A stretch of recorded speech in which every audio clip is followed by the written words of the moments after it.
Hey, I gotta begin with this. I just opened my book, random page, short quote. It's called A Wider Horizon. This is a short line by R.D. Chin.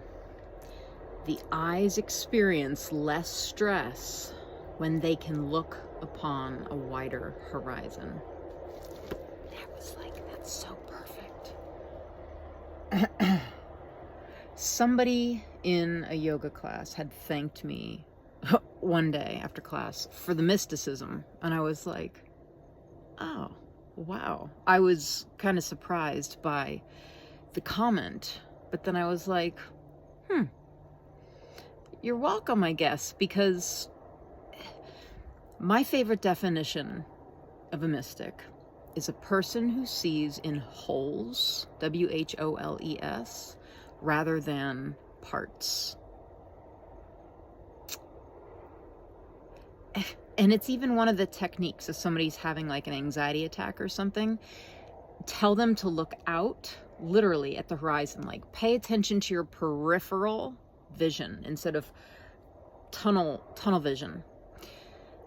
When we're stressed out, we get this tunnel vision and we just can't even see what is around us.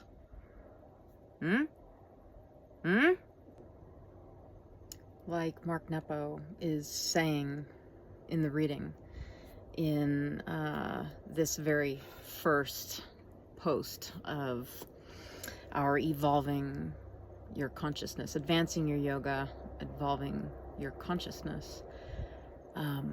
He's suggesting that it does indeed take patience to widen your scope.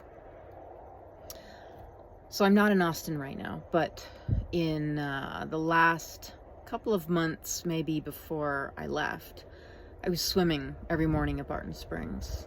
And that whole adventure was teaching me so much. And the last day that I went swimming, and I was swimming very early, it was dark out and there were very few people there, and the water was dark, the air was dark, you could see the city skyline, and it was just, it's fairly still and quiet, but then as time went on, more and more people would show up. But I was swimming on that last day, and it's almost like a moving meditation. I would watch my experience change. So Barton Springs is just this very long body of water, and I would just be going from one end to the other. And I would have these moments where I would go, what are you focusing on? I would just kind of snap out of my thoughts and be like, do you want to be thinking about that? And I was like, no. And I was like, what do you want to do? I'm like, I love being in this water, and this could be my last day. I want to really be here. So then my mind would just make this shift, and I would be like, oh, the water is so cool. I feel it everywhere. What does this feel like? And I kept getting the word silk. I was like, this is like being suspended in silk. And then I would feel myself taking in the air, doing the, what is this called? The breaststroke. And I would take the air in, and then I'd push my face back down into the water and blow it out, and all the bubbles would go past my ears. And I thought, those bubbles sound like wooden blocks tumbling, like a child's play blocks, just tumbling. And it was those small moments of pure experience or such bliss. And in this one deep part of Barton Springs, and if you're familiar with it, where the diving board is and those wooden ducks float, I would dive deep down when I got to this one wooden duck, and the fish down there were still as tiles. That's the line that came to me. It's like I was entering this still, silent, deep, cooler than the surface space Then the closer I got to the fish, they all would just slightly start to stir and then move more. And wow, it was such an experience.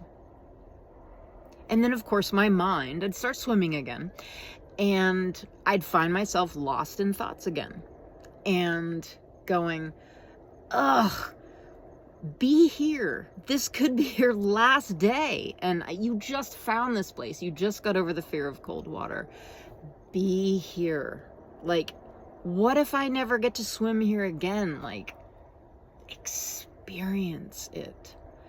And I was going back and forth in my mind from the twigs of mind, in Mark Nepo's words, the memories, the thoughts, the judgments, the stories, and then I would catch myself and go back to the pure experiencing, which is just like what I experience in meditation. It's this constant redirection away from that moving mind to pure presence. And this is really why I'm creating this online offering. I have loved my journey through this experience, and my hope is that more people can experience this. I got a text from a student. I think we're all students, but somebody who took many of my yoga classes for a while. And he said, I heard you just left teaching. And he was expressing his gratitude, like he resonated with what I was sharing. And he said it was really helping him along his journey. He's making this move. And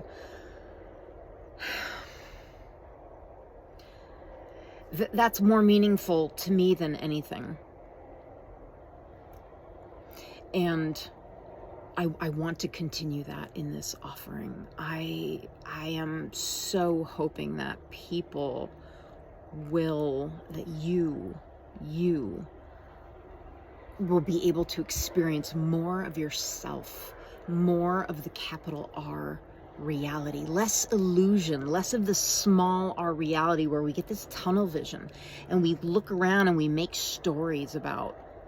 up stories about what we think is going on in the world, when the truth is, it's a freaking mystery. It's a great mystery. And I feel like anybody who ever says to me they think they know something, they think they have something about this world figured out, I'm like, no way. No way. It's like if we're here on this planet, in this earth suit,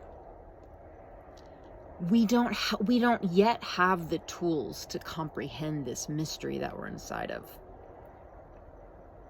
There's a story from Vedantic philosophy, and it talks about how the dark affects our perceptions. I've heard the story told in many different ways. It's short. So a monk is wandering around in the dark, okay? He has a total freak out because he thinks he sees a snake. Total freak out. Leaves, runs away. He comes back by the light of morning along that same path. He's in the light of morning and he sees, oh my God, that wasn't a snake. That was a rope. I was never in any danger.